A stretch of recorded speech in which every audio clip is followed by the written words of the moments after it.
بسم اللہ الرحمن الرحیم۔ ناظرین، آج ہم بات کریں گے کہ پڑھائی کے بغیر جادو کا علاج کیسے کریں۔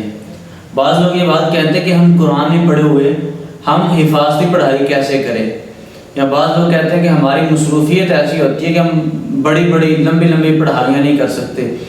تو ان کے لیے آج کا یہ پیغام ہے کہ اگر آپ زیادہ پڑھائی نہیں کر سکتے تو اس کے علاوہ دوسرے طریقے جو اللہ کے رسول صلی اللہ علیہ وسلم سے ثابت ہیں، ان کے ذریعے بھی آپ جادو کا علاج کر سکتے ہیں۔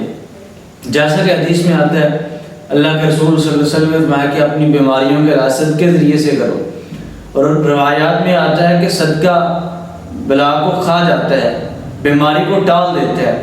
لیکن آج ہم صدقہ اس وقت کرتے ہیں جب بیماری آ جاتی ہے، حالانکہ بیماری آنے سے پہلے صدقہ کرنا چاہیے، کیونکہ اللہ کے رسول نے فرمایا صدقہ بلا کو کھا جاتا ہے۔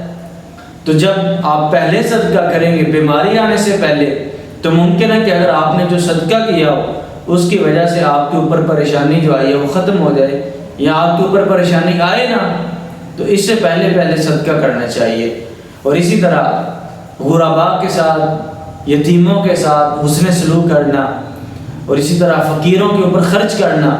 حدیث قدسی میں آتا ہے قیامت کے دن اللہ سبحانہ و تعالیٰ کے بندے کو کہیں گے، کیا بندے، میں دنیا میں بھوکا تھا تو نے مجھے کھانا نہیں کھلایا، میں دنیا میں پیاسا تھا تو نے مجھے پانی نہیں پلایا تھا، اور میں دنیا میں بے لباس تھا تو نے مجھے لباس نہیں دیا تھا۔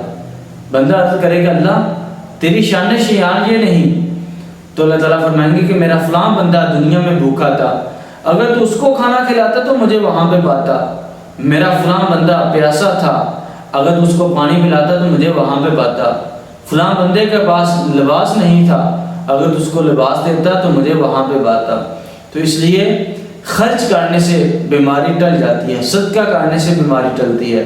اور اسی طرح دوسرے نمبر پہ جب آپ صدقہ بھی کریں، غریبوں کے ساتھ حسن سلوک کریں، اور اسی طرح یتیموں کے اوپر خرچ کریں، بیووں کے اوپر خرچ کریں، اور اس کے ساتھ ساتھ آپ نے اللہ سبحانہ تعالیٰ کے اوپر توکل کرنا ہے، یقین کرنا ہے، کیونکہ جب توکل کرتے ہیں، یقین کرتے ہیں، اپنے دل سے خوف کو نکالتے ہیں تو آدھی بیماری ویسے ختم ہو جاتی ہے۔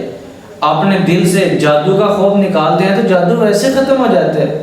دیکھیں کہ جب موسیٰ علیہ السلام کے پاس آئے جادوگر، تو انہوں نے جب رسیوں کو پھینکا تو وہ سانپ نظر آنے لگی، تو موسیٰ علیہ السلام پریشان ہو گئے۔ تو اللہ سبحانہ تعالیٰ نے فرمایا لا تخف، کیا موسیٰ پریشان نہ ہو، خوف نہ کر، غم نہ کھا، کیونکہ جب انسان پریشان ہوتا ہے تو پھر بیماری زیادہ حملہ کرتی ہے۔ جب انسان ٹینشن لیتا ہے تو پھر یہ زیادہ انسان کے اوپر ہیوی ہوتی ہیں چیزیں۔ تو اس لیے توکل کرنا ہے، اللہ تعالیٰ کے اوپر یقین کرنا ہے، اور اسی طرح اپنے دل سے خوف کو نکالنا ہے۔ نماز کی پابندی کریں، اگر آپ پڑھائی نہیں کر سکتے تو صدقہ کریں، اگر آپ زیادہ پڑھائی نہیں کر سکتے تو کم از کم تھوڑی بہت پڑھائی لازمی کریں۔ اور جو لوگ قرآن نہیں پڑھے ہوئے ان کو بھی چاہیے کہ وہ صدقہ کریں، نماز کی پابندی کریں، اور اس کے ساتھ ساتھ بسم اللہ تو آپ کو آتی ہے، اس کو پڑھیں، استغفر اللہ تو آپ کو آتا ہے، استغفر اللہ کثرت سے پڑھیں، لا حول ولا قوت الا باللہ تو آپ کو آتا ہوگا، اس کو پڑھیں آپ، لا حول ولا قوت الا باللہ۔ ہر بیماری کا علاج ہے، ہر جادو کا علاج ہے، ہر پریشانی کا علاج ہے۔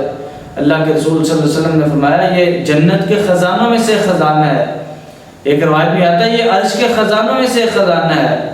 اور لا حول ولا قوت الا باللہ کی برکت سے اللہ سبحانہ تعالیٰ 99 بیماریوں کو دور کرتے ہیں۔ سب سے چھوٹی بیماری غم و فکر ہے، تو لا حول ولا قوت الا باللہ کو کثرت سے پڑھیں، چلتے پھرتے پڑھیں، انشاءاللہ ہر قسم کا جادو ختم ہو جائے گا۔ اللہ سبحانہ تعالیٰ نے توفیق عطا فرمائے، وما توفیقی الا باللہ۔